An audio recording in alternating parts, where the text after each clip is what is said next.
Dear listeners, इस video में मैं आपको डायरेक्ट से इनडायरेक्ट बनाने की बात बताने जा रहा हूँ। सेंटेंस का जो प्रकार है वो असर्टिव सेंटेंसेज है।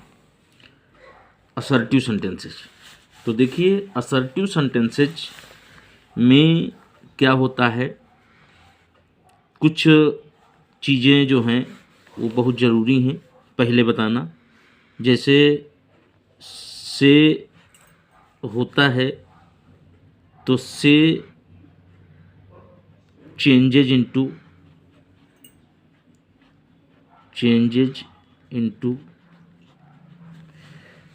ये से का से ही रखते हैं। से चेंजेज इनटू से मतलब से बदलता नहीं। सेज, अब से टू आ जाए, से टू, तो ये बदल जाता है टेल में। अब सेज अगर आता है तो सेज जो है वो बदलता नहीं बल्कि सेज ही रहता है। और सेज टू आता है तो ये टेल्स में बदल जाता है।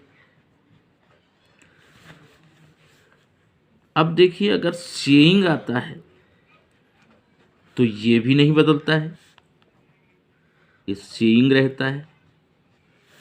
और सेइंग टू आता है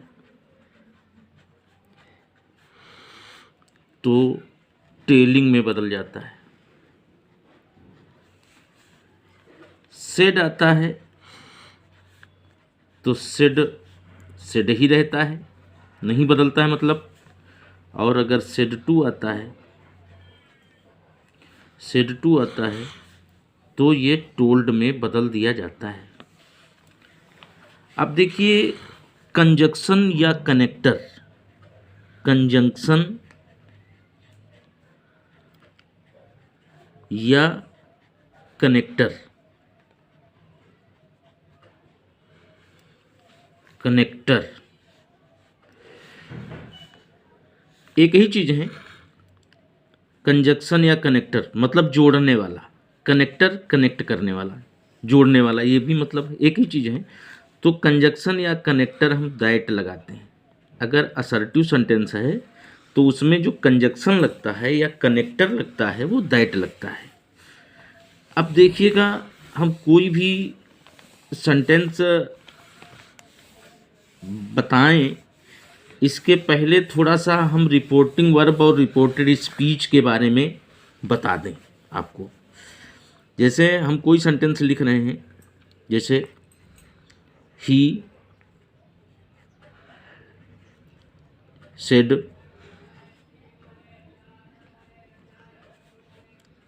हरी इज ए राइटर।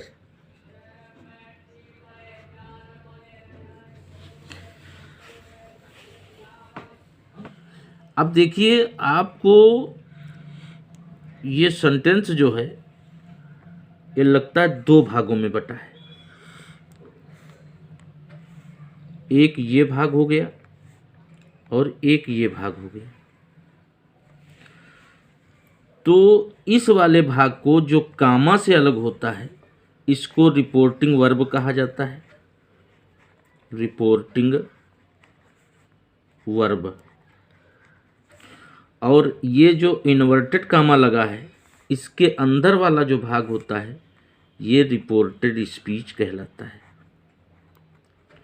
क्या कहलाता है? Reported speech. अब आपको ये मालूम है कि रिपोर्टेड स्पीच क्या है और रिपोर्टिंग वर्ब क्या है। दो अलग अलग चीज़ें हैं। जो इन्वर्टेड कामा के अंदर होता है वो रिपोर्टेड स्पीच, और जो कामा से अलग होता है वो रिपोर्टिंग वर्ब कहलाता है। अब देखिए, जब ये कामा से अलग हो और इन्वर्टेड कामा लगा हो, मतलब सेंटेंस ऐसा लगे कि दो भागों में बटा है, तो सेंटेंस डायरेक्ट नरेशन में होता है। चाहे डायरेक्ट नरेशन कह लीजिए चाहे डायरेक्ट स्पीच कह लीजिए। तो सेंटेंस डायरेक्ट में है। तो सेंटेंस, अब आपको ये मालूम है, अब आपको ये अंतर करना आ गया है कि ये डायरेक्ट है कि इनडायरेक्ट है। ये डायरेक्ट है या इनडायरेक्ट, ये आपके इस सेंटेंस पर डिपेंड करता है। अगर कामा लगा है, एक भाग कामा से अलग है और एक भाग इन्वर्टेड कामा से अलग है, तो दो भाग हो गए। दो भाग होने पर सेंटेंस डायरेक्ट नरेशन या डायरेक्ट स्पीच में होता है। अब जब डायरेक्ट नरेशन में होता है या डायरेक्ट स्पीच में होता है तो हम उसे इनडायरेक्ट बनाते हैं, और अगर इनडायरेक्ट में होता है तो उसे हम डायरेक्ट बनाते हैं। तो अब इसको हम, और ये भी मालूम हो गया कि रिपोर्टिंग वर्ब इधर एक कामा से अलग वाला भाग है और जो इन्वर्टेड कामा के अंदर है वो रिपोर्टेड स्पीच है। तो अब देखिए, अब ये डायरेक्ट में है तो हम इसे इनडायरेक्ट बनाएंगे। तो इनडायरेक्ट बनाते समय पहला काम हम करते हैं, देखिए बहुत आसान है बनाना। पहला काम ये करते हैं, जो इन्वर्टेड कामा के अंदर जो पहला शब्द लिखा होता है उससे हम देखते हैं। पहला शब्द है हरि, पहला शब्द है हरि। अब हरि क्या है? नाउन है, किसी का नाम नाउन होता है। तो जब नाउन से सेंटेंस कोई शुरू हो, यहीं देख करके ये पता चलता है कि सेंटेंस का प्रकार क्या है। हमने 5 प्रकार के सेंटेंस जो बताए हैं, एक असर्टिव सेंटेंस, एक इंट्रोगेटिव, एक इंपरेटिव, एक एक्सक्लेमेटरी और एक ऑप्टेटिव। तो उनमें जो ये असर्टिव हम बता रहे हैं, अगर नाउन से या प्रोनाउन से कोई सेंटेंस शुरू होता है तो वो असर्टिव सेंटेंस होता है। तो यहाँ ये हरि नाउन है, इसका मतलब ये सेंटेंस असर्टिव है। तो ऐसा हम क्यों देखते हैं? ऐसा इसलिए देखते हैं क्योंकि हम असर्टिव वाला ही नियम लगाएंगे इसमें, तब जा करके वो बनेगा, इनडायरेक्ट बनेगा। तो देखिए, अब इसमें हमारा मालूम हो गया, पहला मैंने शब्द देखा तो पहले शब्द के माध्यम से ये पता चला कि ये असर्टिव सेंटेंस है। अब असर्टिव सेंटेंस का नियम जो है ये है कि देखिए, अगर यहाँ पे देखिए रिपोर्टिंग वर्ब में सेड है तो सेड को सेड ही रखते हैं। अब हम बनाने की प्रक्रिया चालू करते हैं इनडायरेक्ट बनाने की। तो देखिए, इनडायरेक्ट में क्या है कि इधर ही लिखा है तो ही लिख लेंगे, और सेड लिखा है, सेड बदला नहीं जाएगा, सेड का सेड ही रहेगा, तो सेड का सेड ही हो गया। अब देखिए क्या है, जब सेड हो गया, ही हो गया, यहाँ तक तो कोई बदलाव हुआ नहीं। अब ये जब हम इनडायरेक्ट बनाते हैं तो कामा और इन्वर्टेड कामा सब हट जाते हैं। तो यहीं पर कनेक्टर की या कंजक्शन की ज़रूरत पड़ती है। दो भाग हैं, इन दोनों भागों को जोड़ने के लिए कंजक्शन या कनेक्टर की ज़रूरत है। तो कंजक्शन, जब असर्टिव सेंटेंस है तो कनेक्टर या कंजक्शन लगता है दैट, तो यहाँ हम दैट लगा लेंगे। ये चीज़ समझ में आ गई। अब देखिए क्या होता है कि अगर यहाँ पर नाउन होता है तो नाउन हम ऐसे लिख लेते हैं और वो बदलता नहीं है। नाउन हमेशा नाउन रहेगा। प्रोनाउन आता है तो बदल जाता है। प्रोनाउन फर्स्ट पर्सन का हो या सेकंड पर्सन का हो वो बदल जाता है। थर्ड पर्सन का अगर होता है तो वो नहीं बदलता है। तो he said that Hari, Hari चूंकि नाम है इसलिए यहाँ पर हम हरि का यच बड़े से ही बनाएंगे, हरि। अब देखिए, ये नाउन है इसलिए नहीं बदला तो हरि ही हो गया। अब देखिए, टेंस बदलने का नंबर आता है। तो जब टेंस बदलने का नंबर आता है तो हमने बता रखा है, 3 शर्तें बताई हैं मैंने। 3 शर्तों में ये शर्त है, 3 शर्त हम देखिए, यदि रिपोर्टिंग वर्ब प्रेजेंट टेंस या फ्यूचर टेंस में होती है तो रिपोर्टेड स्पीच का टेंस नहीं बदलता है।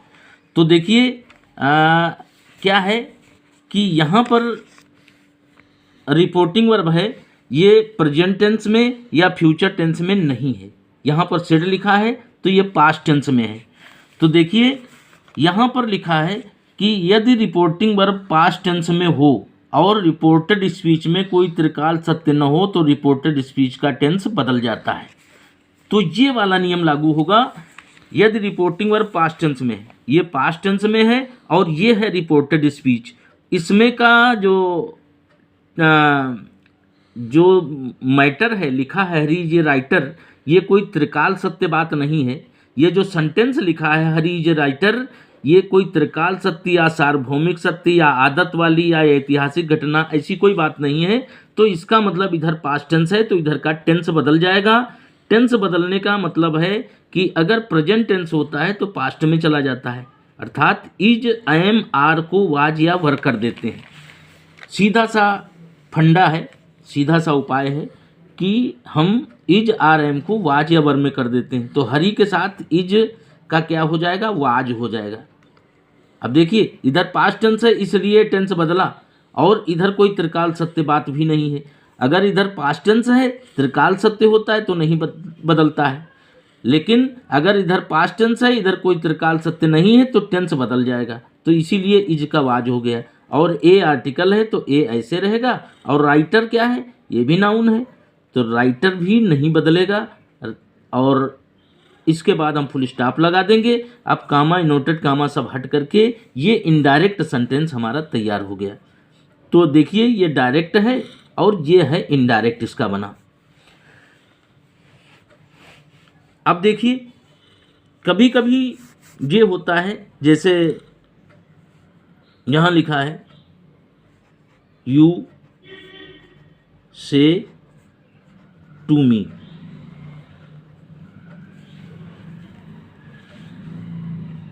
यू से टू मी,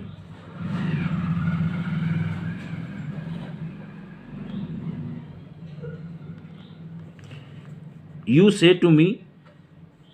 अब यहां है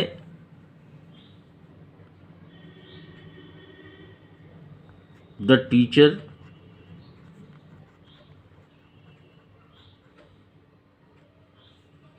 इज absent टुडे। यहाँ फुल स्टॉप हो गया और यहाँ इन्वर्टेड कामा बंद हो गया। अब ये देखिए जो हमने बताया है कि सेंटेंस ऐसा लगता है कि दो भागों में बटा है, एक कामा से अलग है और एक भाग इन्वर्टेड कामा के अंदर है। तो हम बता चुके हैं कि जब ऐसा होता है तो सेंटेंस डायरेक्ट में होता है, और ये रिपोर्टिंग वर्ब है, और ये जो इन्वर्टेड कामा के अंदर है वो रिपोर्टेड स्पीच है। तो हम जब ये दो भागों में सेंटेंस बटा है तो जान जाते हैं कि ये डायरेक्ट स्पीच में है या डायरेक्ट नरेशन में है। अब इसको हम इनडायरेक्ट जब बनाना चाहते हैं तो जो इन्वर्टेड कामा के अंदर पहला शब्द होता है उसे देखते हैं। कभी कभी कर्ता दो तीन शब्दों का होता है। अब इसमें देखिए द टीचर लिखा है तो पहला शब्द तो द है, द आर्टिकल है, लेकिन यहाँ से अब आर्टिकल से तो कुछ ऐसा लगता नहीं। अब आगे टीचर लिखा है तो द टीचर मतलब टीचर है, यहाँ पहला शब्द क्या है, टीचर है। तो टीचर नाउन है, इसका मतलब ये सेंटेंस नाउन से शुरू हुआ है तो असर्टिव सेंटेंस है। तो अब देखिए क्या करेंगे हम, यू से टू मी, इसे हम इनडायरेक्ट बनाएंगे। असर्टिव सेंटेंस है और डायरेक्ट स्पीच में है, तो असर्टिव सेंटेंस का नियम लगाते हुए इसे हम इनडायरेक्ट में बदलेंगे। तो इनडायरेक्ट में बदलने के लिए से टू जब आता है तो इसको हम टेल कर देते हैं, जैसे यू टेल। यहाँ पर लिखा हुआ है, मैंने लिखा है कि से टू को टेल में बदल देते हैं, और मी ऐसे रहेगा तो यू टेल मी। अब देखिए यहाँ कामा, इन्वर्टेड कामा जब हम हटाते हैं तो दैट कंजक्शन लगा देते हैं, दैट कंजक्शन लगा देते हैं, और ये इन्वर्टेड कामा और कामा सब हट गए। अब क्या होता है कि इधर जो नाउन होता है तो नाउन तो बदलता नहीं। अब ये द आर्टिकल है और टीचर नाउन है, तो यहाँ अब द छोटे से हो जाएगा टी, द टीचर, क्योंकि किसी का नाम नहीं है, ये टीचर क्या है, कॉमन नाउन है। द टीचर यहाँ पे हम बड़े से नहीं लिखेंगे, इसके पहले वाले सेंटेंस में हरी नाम था तो हरी को हमने एच बड़े से किया था। You tell me that the teacher. अब देखिए क्या होता है कि यहाँ जो नाउन आया वो नहीं बदला, लेकिन आगे टेंस बदलने का नंबर आता है, तो देखिए क्या टेंस बदलेगा। अब यहाँ देखिए से टू लिखा है तो से टू क्या हो गया, प्रेजेंट इंडेफिनिट टेंस हो गया। मतलब ये बताया गया है कि ये सेंटेंस जो है इसकी रिपोर्टिंग वर्ब प्रेजेंट टेंस में है। तो हमने ये बताया है, फार्मूला ये है, नियम ये है कि जब यहाँ पे लिखा हुआ है यदि रिपोर्टिंग वर्ब प्रेजेंट टेंस या फ्यूचर टेंस में होती है तो रिपोर्टेड स्पीच का टेंस नहीं बदलता है। तो इसका मतलब ये रिपोर्टिंग वर्ब है और ये प्रेजेंट टेंस में है, तो इधर का टेंस नहीं बदलेगा, अर्थात इज का इज ही रहेगा। द टीचर इज, और अब्सेंट, अब सेंटर रहेगा, इसमें भी कोई बदलाव नहीं। टुडे बदल जाएगा, टुडे का दैट डे हो जाता है, तो दैट डे कर देंगे और इसके बाद हम फुल स्टॉप लगा देंगे। कामा, इन्वर्टेड कामा सब हट गए और ये इनडायरेक्ट सेंटेंस बन गया। तो दोस्तों अब ये आपकी समझ में आ गया होगा कि असर्टिव सेंटेंस जो हम बनाते हैं वो इसी प्रकार से बनाते हैं। आप इसे पढ़ें, आप इसे सुनें, आप इसे देखें और समझें, तो आपकी समझ में आसानी से आ जाएगा। और इसकी अभी कुछ बातें रह गई हैं असर्टिव सेंटेंस की, वो हम अगले वीडियो में बताएंगे। तो अब आपको ये डिसाइड करना है कि आपको ये वीडियो पसंद आया कि नहीं आया। अगर पसंद आया है तो लाइक करिए और हमारे चैनल को सब्सक्राइब ज़रूर करिए। Thank you.